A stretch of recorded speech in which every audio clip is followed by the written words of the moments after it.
But we're continuing on the devil in the details, and this continues on with the whole religious theme. I don't know why. This one was about, my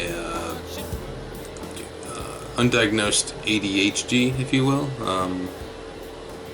As my son was growing up, he ran into some developmental issues, and he was diagnosed with autism, or on the spectrum autism. But his symptoms and his characteristics and mannerisms, over the years actually were quite familiar with from when I was a kid, and back in the 80s. I'm not sure how much that was really documented or looked into, but over the years I realized that maybe I was autistic, or maybe I am autistic, maybe I do have attention deficit disorder.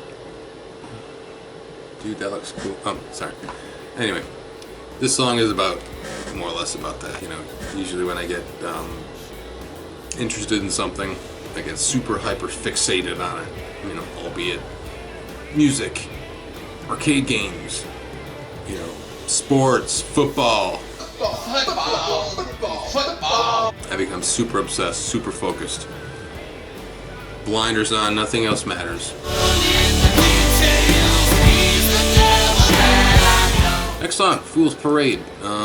This, if I said Thought It Through was the oldest song written on the album, I lied. Fool's Parade is. I think this was written between 2003, 2005, must have been 2004, I would say. Between those 2-3 years,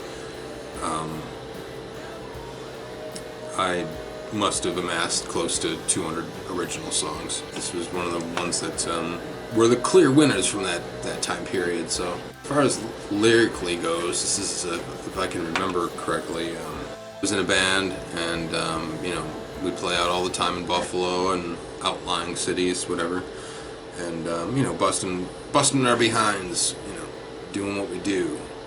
Yet, other people in the scene always seem to get more of a, more adulation than us. Were they better than us? Maybe, but we were doing the same exact thing as them.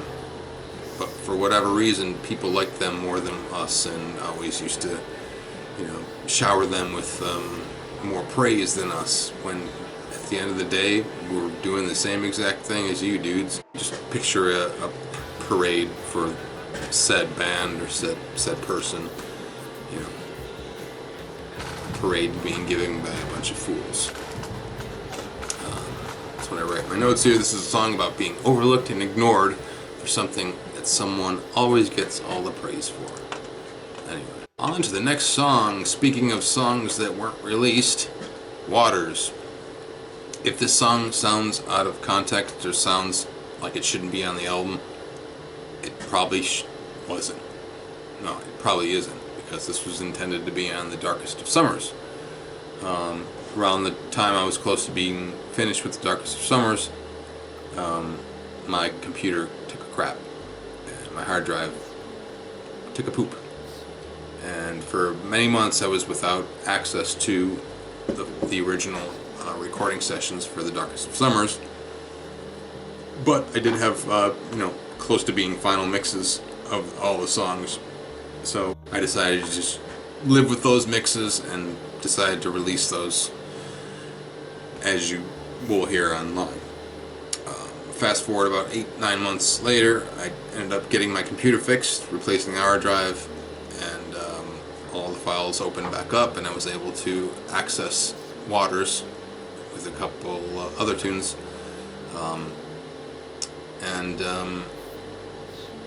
Still wanted it to live on an album, and I think Forfeit King still needed a few more songs on it, so added a few more things so it didn't sound so electronic-y, spacey, but it still does. So yeah, if it sounds like it shouldn't be on the album, it isn't. It's supposed to be on The Darkest of Summers, but hopefully the inclusion of the organs and the hard-edged guitars and drums make it sound like it should fit. Lyrically, this kind of foreshadows the next song. In the sense of, you know, in my mind's eye, I see, you know, someone at sea, you know, on a ship and drifting onto shore and just letting the waters take them where they may. So this is exactly what the song is about. The actual song title is "For Here Is Where the Waters Have Placed You." That was just way too long of a song title to put on physically on a CD or online, and so I just decided to shorten it to Waters, since that's what I always called it on my rough mixes and throughout all the sessions. It's called Waters. But I think I ripped off Rufus Wainwright on this one. His song "Go" or "Go Ahead." This was kind of based off that the whole rising to big crescendo, big epic chorus. In its original form, it was like 7 minutes long, because it would do, you know, the first verse, you know, a quiet chorus, and it would just keep building and building and building. But at the end, I decided to utilize the whole mindset of short and sweet with the rest of the songs with this song, so I just cut it so it pretty much just ramps up into the big chorus, in and out real fast.